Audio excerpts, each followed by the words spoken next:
anak Indonesia dengan cara membodohi mereka. Karena SPBG sejatinya adalah satuan penjilat Prabowo Gibran. Saya kasih nama kucing itu Pak Bodoh Subiantolo. Kami melihat indikasi kuat keterlibatan aktor politik praktis dalam gerakan ini. Salah satu pimpinan aksi, Tio Ardianto, diduga memiliki kedekatan dengan jaringan politik tertentu. Mobil Fortuner yang digunakan diduga terdaftar atas nama Siti Nuraini, adik Letjen TNI Purnawirawan Setio Sularso yang merupakan besan Jenderal TNI Andika Perkasa, tokoh tim pemenangan Ganjar Pranowo pada Pilpres 2024. Dugaan ini diperkuat kehadiran politisi PDIP. Mau demo boleh, tapi dia tidak berharap demo, dia berharap kerusuhan, dan kerusuhan itu mencelakakan bangsa dan negara. Saudara-saudara, kerusuhan mencelakakan bangsa dan negara. Bakar-bakar, bom molotov, saya katakan itu membahayakan. Itu pidana. Saya tidak ragu-ragu. Kalau demo silakan, tapi mau bagaimana mau demo? Kamu 5.000 kali demo, tidak akan ada satu pabrik dibuka. Jadi kelompok-kelompok ini sadar atau tidak sadar, saya yakin mereka dikendalikan oleh kekuatan asing. Yakin saya dan saya punya bukti. Kami ini mahasiswa, bukan KKB, tidak membawa senjata, tapi membawa niat untuk membawa perbaikan untuk rakyat Indonesia. Jangan menganggap kami seperti musuh, jangan menganggap kami seperti penjahat. Kami ini mahasiswa masyarakat. Jangan menghadapi kami, jangan membawa senjata. Kami ini mempunyai niat yang mulia untuk kalian semua, untuk rakyat Indonesia. Dan kami tidak ditunggangi. Niat kami tulus untuk kalian, bangsa Indonesia. Hidup rakyat Indonesia. Hidup rakyat Indonesia.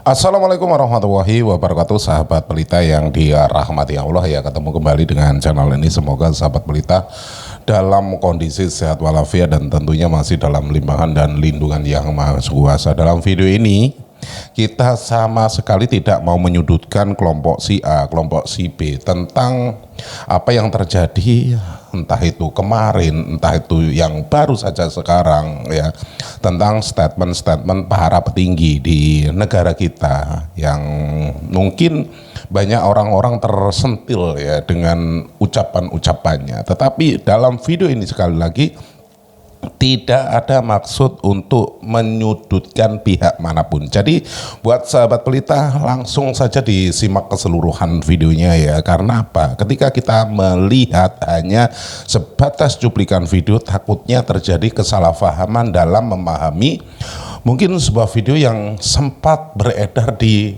media sosial. Jadi alangkah baiknya menonton videonya sampai dengan selesai, biar apa ya tadi itu, kita tidak gagal paham. Apabila sudah terjadi kesalahpahaman dalam menanggapi sebuah video, nantinya juga terjadi kerancuan dalam pemikiran ketika kita memberikan argumentasi tentang video ini. Jadi sekali lagi ditekankan untuk menyimak videonya sampai dengan selesai. Nah, sahabat pelita, biar tidak gagal paham, langsung saja kita simak bareng-bareng. Tetapi sebelum kita lanjut, buat Anda yang belum dukung channel ini, mohon dukungannya dengan cara di like, di share, dan subscribe-nya. Tombol loncengnya juga diaktifkan biar Anda tidak ketinggalan kabar info terbaru dari channel ini. Monggo disimak videonya. Ini dia, silakan.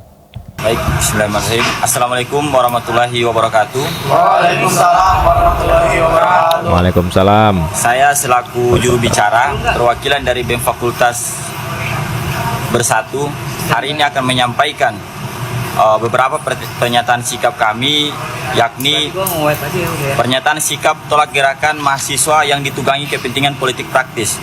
Kami BEM Fakultas Bersatu menolak segala bentuk penunggangan gerakan mahasiswa oleh kepentingan politik praktis. Gerakan mahasiswa harus tetap menjadi suara rakyat bukan alat elit dalam perebutan kekuasaan.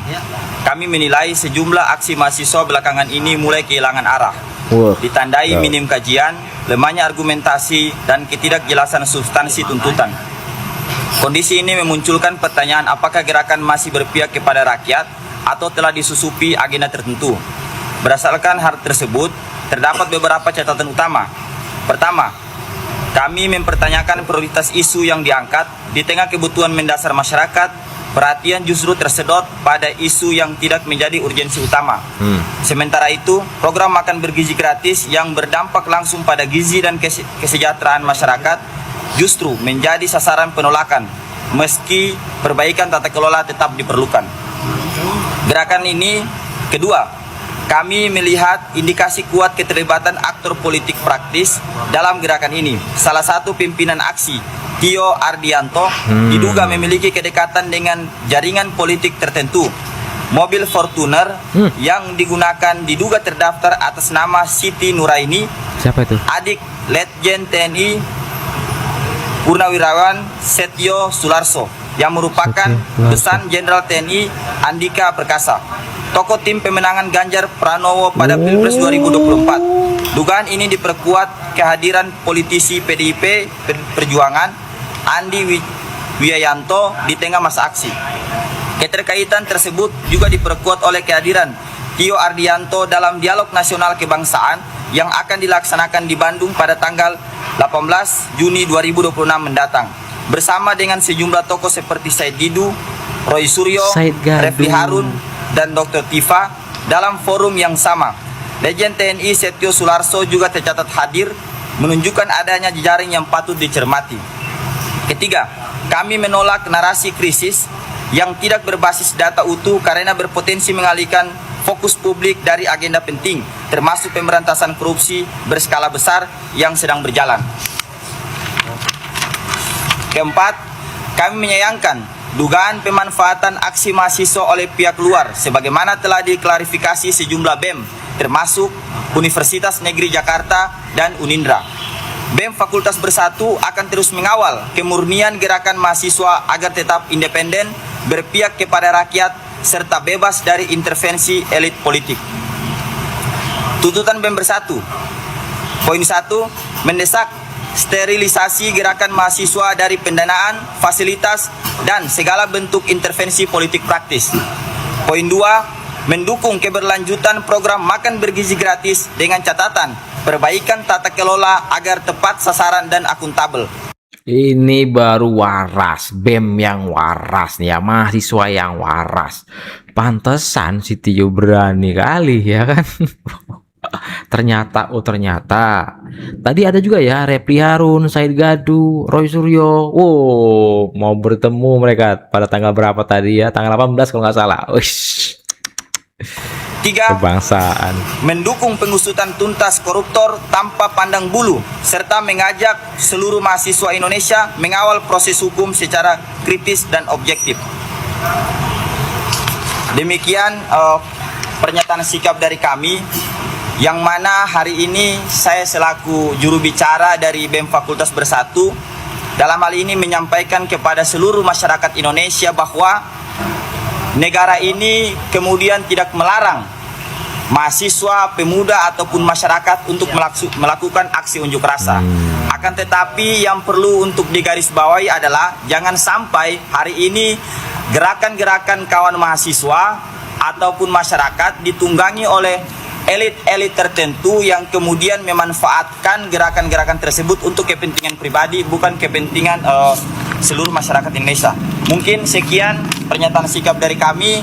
Saya dan kawan-kawan berterima kasih kepada kawan-kawan media dan juga berterima kasih kepada seluruh masyarakat Indonesia yang sampai hari ini masih mengawal segala bentuk isu yang terjadi di Republik ini. Hidup mahasiswa. Hidup rakyat Indonesia. Hidup rakyat Indonesia.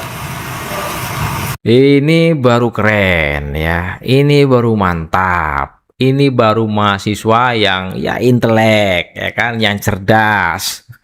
Nggak kayak yang si itu tuh ya, menghina, mencaci maki luar biasa. Oh, ternyata terafiliasi juga sama partai politik ya, tokoh-tokoh lainnya seperti Repli Karun, Said Gadu, Roy Panci. Kacau. Tio Ardianto adalah Mesias palsu di tengah kegelapan UGM. Prabowo Gibran membunuh anak-anak Indonesia dengan cara membodohi mereka. Karena SPPG sejatinya adalah satuan penjilat Prabowo Gibran. Saya kasih nama kucing itu Prabodo Subiantolol. Kejadian tadi malam itu sungguh adalah kegelapan UGM yang nggak bisa dibantah. Dan Tio Ardianto kembali bikin gaduh dengan berbagai statementnya. Dari menyebut Prabowo sebagai pembunuh anak-anak Indonesia, menyulap program pemerintah menjadi satuan penjilat Prabowo Gibran, sampai melabeli presiden dengan julukan Prabodo Subiantolol. Sebagian orang mungkin menyebutnya sebagai pemberani, dan gue sebut aja sebagai pengikut dungunya. Tapi sebagian lain menyebutnya kelewatan batas. Tapi pertanyaannya, apakah ini kritik intelektual atau justru gejala lahirnya seorang Mesias palsu? Mari kita bahas. Pertama, Mesias palsu selalu menawarkan musuh. Dalam setiap ceramah politiknya, musuhnya selalu jelas. Pemerintah, presiden, negara, otoritas. Yes. Karena Mesias palsu nggak hidup dari solusi. Dia hidup dari kemarahan pengikutnya. Semakin besar musuh yang diciptakan, semakin besar pula tepuk tangan yang didapat. Begitulah hidupnya Tio. Kedua, Mesias palsu mengubah makian menjadi ideologi. Prabodo, Subiantolol, satuan penjilat Prabowo Gibran. Semua ini mungkin mengundang tawa. Tapi satu pertanyaan paling penting. Apa gagasan besar yang lahir dari umpatan? Nggak ada. Karena tujuan utamanya bukan menjelaskan, melainkan memancing emosi. Dan politik yang hanya mengandalkan emosi pada akhirnya melahirkan fanatisme buta. Ketiga, Mesias palsu membutuhkan cerita bahwa dirinya sedang dizolimi. Ketika muncul narasi bahwa dirinya diburu, diteror, dan ketika muncul narasi bahwa kekuasaan sedang mengejarnya, posisi yang dibangun selalu sama. Saya ini korban, ditindas, dan sedang melawan raksasa. Padahal semakin besar musuh yang dibayangkan, semakin heroik pula dirinya di mata pengikutnya yang buta. Keempat, pengikut Mesias palsu nggak mencari kebenaran. Mereka sedang mencari pelampiasan karena mereka kalah atas dirinya sendiri. Dan karena yang mereka nikmati bukan argumen, melainkan sensasi saat melihat otoritas dihina-dina. Yang dicari bukan solusi, melainkan kepuasaan emosional atas pubertasnya ide dan gagasan mereka. Dan disitulah ruang gema terbentuk. Semua sorak-sorai, nggak ada koreksi. Kelima, Mesias sejati berbeda. Mesias sejati itu nggak membangun karir dari kemarahan, dari caci maki dan hinaan. Dia membangun harapan. Mesias sejati nggak membutuhkan musuh setiap hari. Ia membutuhkan solusi. Mesias sejati nggak memecah masyarakat menjadi pengikut dan lawan. Ia menyatukan mereka dalam tujuan yang lebih besar. Sejarah menunjukkan bahwa Mesias palsu selalu muncul ketika masyarakat kehilangan arah. Mereka menawarkan keberanian, padahal yang dijual adalah kemarahan. Mereka menawarkan perlawanan, padahal yang diperjuangkan seringkali hanya perhatian. Karena itu pertanyaannya bukan apakah Tio ini berani atau enggak, melainkan apakah keberanian itu membawa terang atau hanya memperpanjang kegelapan dari UGM itu sendiri. UGM diselimuti awan gelap ya. Waduh, sekelas UGM mahasiswanya seperti itu. Ada apa dengan UGM? Ada apa nih UGM?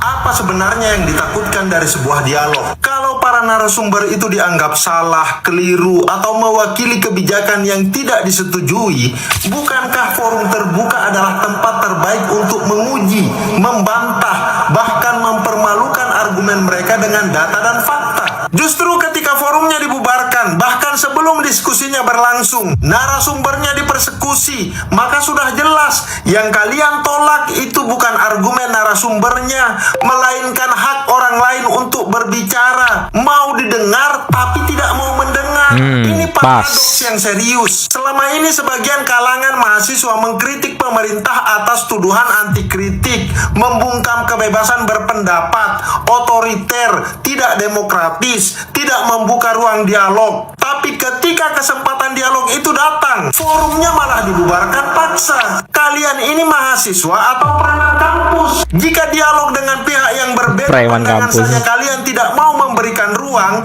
lalu atas dasar apa kalian menuntut ruang dialog pada pihak lain? Dalam tradisi akademik, sebuah gagasan tidak pernah dikalahkan dengan teriakan, tekanan massa, atau pembubaran forum. Sebuah gagasan hanya bisa dikalahkan dengan argumen yang lebih kuat, data yang lebih akurat, dan logika yang lebih kokoh. Ketika cara-cara akademik ditinggalkan dan digantikan dengan upaya intimidasi, yang kalian pertontonkan itu bukan kekuatan intelektual, tapi ketidakmampuan kalian menghadapi perbedaan pendapat. Nggak layak kalian menyandang status mahasiswa. Padahal pejabat-pejabat yang hadir itu tidak datang dengan kekuasaan represif loh. Mereka datang untuk berbicara dan mendengar dalam sebuah forum yang terbuka. Mereka bisa ditanya, bisa diserang dengan kritik yang tajam, dipaksa menjawab kontradiksi kebijakan pemerintah, bahkan dipermalukan secara intelektual apabila argumentasinya lemah. Tapi kesempatan itu justru dibuang. Akibatnya,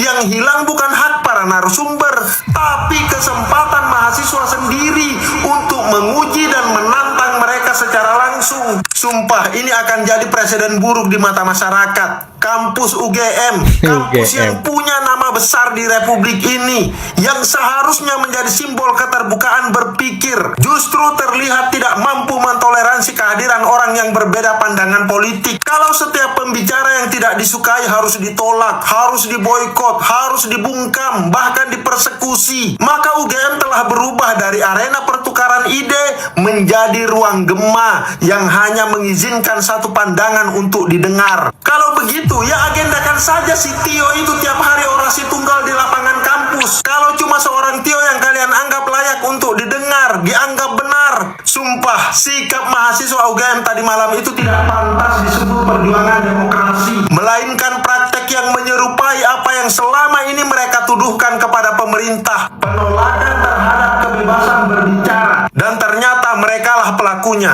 Ingat, tidak ada cara yang lebih cepat untuk merusak tradisi intelektual selain meyakini bahwa suatu gagasan begitu berbahaya sehingga tidak boleh didengar sama sekali. Mahasiswa UGM telah merusak tradisi intelektual itu. Thank you. Nih. Sedangkan saudara-saudara, faktor eksternal yang memberikan dampak signifikan terhadap situasi kebangsaan hari ini seperti yang kita ketahui, terdapat perang di Timur Tengah, menguatnya dolar Amerika, sentimen global dan geopolitik. Perang di Timur Tengah memberikan dampak harga kenaikan minyak mentah sehingga berdampak pada harga bahan bakar di seluruh dunia, termasuk di Indonesia. Tentu dalam hal ini, DPP GMNI tetap mendorong pemerintah untuk memberikan subsidi pada bahan bakar jenis Pertalite dan biosolar serta menjamin ketersediaannya di seluruh Indonesia agar kendaraan niaga dan kendaraan bagi masyarakat yang tidak mampu dalam operasional kesehariannya tidak membengkak. DPP GMNI juga mengingatkan pemerintah agar tidak menutup peluang agar dilakukan penyesuaian harga BBM non subsidi atau penurunan harga BBM non subsidi ketika harga minyak dunia mulai turun, mengingat terdapat potensi perang Iran dan Amerika yang akan segera berakhir. Menguatnya dolar terhadap rupiah dan mata uang lainnya juga dipicu karena adanya krisis geopolitik, sehingga banyak investor yang mengalihkan dananya dari negara berkembang ke aset safe haven yang paling aman, stabil, dan liquid seperti dolar. Saudara sebagai air, jika kita amati perkembangan dari pergerakan IHSG maupun penguatan rupiah, terjadi penguatan yang cukup signifikan. Tentu ini menjadi satu hal yang baik dan patut kita tunggu bagaimana kinerja dari pemerintah dan situasi ekonomi ke depan. Ketidakpercayaan publik terhadap pemerintah itu tidak hanya dibuat, tetapi terus-menerus dipertahankan dan diperbesar. Kita punya memori yang begitu luar biasa, misalnya ya, tentang putusan MK nomor 90 tahun 2023, yang membuat Gibran bisa jadi wapres hari ini. Mana mungkin kita percaya bahwa orang yang namanya Prabowo Subianto akan menegakkan hukum, sementara wakil presidennya saja itu cacat hukum. Oke, orang boleh berharap, barangkali itu hanya strategi untuk memenangkan Pilpres. Tapi sesudah memenangkan, maka dia akan membangkitkan keadilan itu. Tapi apa yang dilakukan di hari pertama Prabowo Subianto berkuasa? Dia mengangkat Teddy sebagai seskap, yang itu jelas-jelas melanggar undang-undang TNI. Sesudah tahu itu melanggar, bukan Teddy yang dicopot, tapi undang-undangnya yang diubah. Saya punya tesis begini, kalau kekuasaan hari ini sejak mau berkuasa saja itu rela menghalalkan segala cara, mana mungkin selama 5 tahun dia berkuasa, dia akan pakai etika. Maka hanya ada 2 jenis manusia, Bang Rizal, yang berbaik sangka pada penguasa. 1, orang bodoh. Yang kedua, orang yang turut menikmati kekuasaan.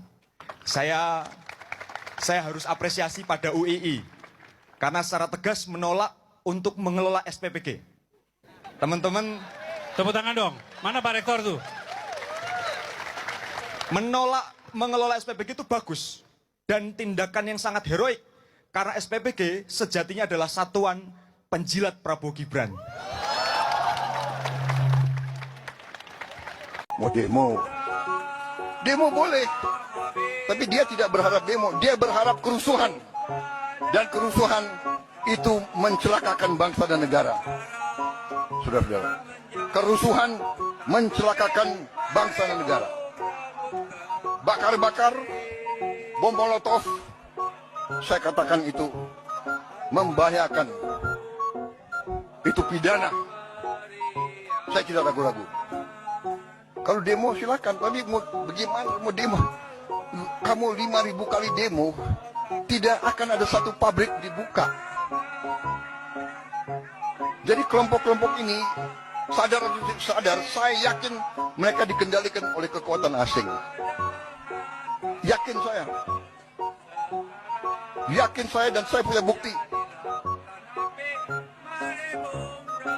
Kami ini mahasiswa, bukan KKB. Tidak membawa senjata, tapi membawa niat untuk membawa perbaikan untuk rakyat Indonesia. Jangan menganggap kami seperti musuh. Jangan menganggap kami seperti penjahat. Kami ini mahasiswa masyarakat. Jangan menghadapi kami, jangan membawa senjata. Kami ini mempunyai niat yang mulia untuk kalian semua, untuk rakyat Indonesia. Dan kami tidak ditunggangi. Niat kami tulus untuk kalian, bangsa Indonesia. Hidup rakyat Indonesia. Hidup rakyat Indonesia.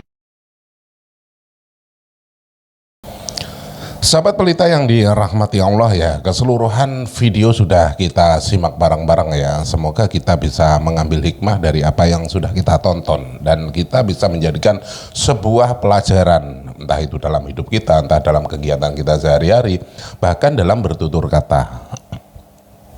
Banyak orang terkeliru ketika menanggapi sebuah video, banyak orang terkeliru ketika melihat ya, entah itu antara suka dan tidak suka yang namanya ketika menonton video itu pastinya sumber-sumber berita yang mungkin ada yang pro, ada yang kontra, yang namanya berita yang pasti yaitu tadi ada pro dan kontranya. Dan di sini kita tekankan apabila kita kontra ketika memberikan sebuah argumen, sekali lagi ketika kita berdiskusi itu harusnya menyatukan misi, biar apa ya, persatuan dan kesatuan kita itu tetap terjaga, sahabat pelita ya. Banyak dari kalangan kita itu ya, sekali lagi ketika pro dan kontra, yang kontranya itu karena mungkin kurang suka, yang ketika pro itu janganlah memandang atau melihat sesuatu dari kacamata Anda sendiri dan memaksakan kehendak ketika memberikan sebuah argumen. Orang ketika mencintai membabi buta itu semua yang mungkin keluar dari apa yang sudah disampaikan. Mungkin ada sosok yang mungkin dicintai ya dalam video ini. Satu contoh lah, orang-orang yang mungkin selalu memberikan ceramah dan lain sebagainya. Dan orang itu kebetulan merupakan idola ya, junjungan lah katakanlah ya, seperti itu. Sehingga apapun yang keluar dari mulutnya ataupun ucapan-ucapannya itu selalu dibenarkan, walaupun kadangkala itu ada unsur yang mungkin kesalahan ya dalam memberikan wejangan, memberikan tausiah dan lain sebagainya. Jadi tekankan ketika melihat sesuatu ataupun mendengarkan sesuatu itu, lihat, dengarkan apa yang dibicarakan, bukan lihatlah siapa yang berbicara. Karena ada kerancuan ketika kita melihat siapa yang berbicara, pastinya begitu. Karena di kalangan kita itu ketika melihat ketika ada orang yang memberikan sebuah nasihat ataupun sebuah petunjuk, pasti akan dilihat siapa orangnya, bukan apa yang dinasihatkan. Inilah ya, sekali lagi yang ditekankan, jangan melihat sosok, tetapi dengarkan apa yang disampaikan. Walaupun sosok itu mungkin ya dalam pandangan kita itu merupakan seorang yang alim, yang mungkin ya dalam kacamata kita itu tidak pernah melakukan kesalahan, tetapi apabila memberikan statement ataupun nasihat ada unsur kekeliruan, langsung katakan, oh salah, bukan begitu ya. Walaupun kita meminta nasihat, tetapi apabila nasihat itu malah menjerumuskan, kita pun bisa menolaknya, sahabat pelita ya. Karena dalam diri kita itu harus bisa berpikir secara nalar, sahabat pelita ya. Dan tentunya banyak dari kalangan-kalangan kita itu selalu yang mungkin dalam ranahnya dianggap sebagai alim ulama dan lain sebagainya, tetapi dalam konteksnya itu selalu membuat keonaran, entah itu memprovokasi jamaahnya untuk tidak setuju dengan pemerintahnya dan lain sebagainya. Kan banyak seperti itu ya, mengajak mengadu domba antar sesama. Dari sinilah kita harus paham, harus jeli dan bisa mengkoreksi apa yang harus kita sortir ya, apa yang harus kita simak ya. Jadi buat sahabat pelita yang dirahmati Allah, gunakan akal pikiran yang waras, biar apa?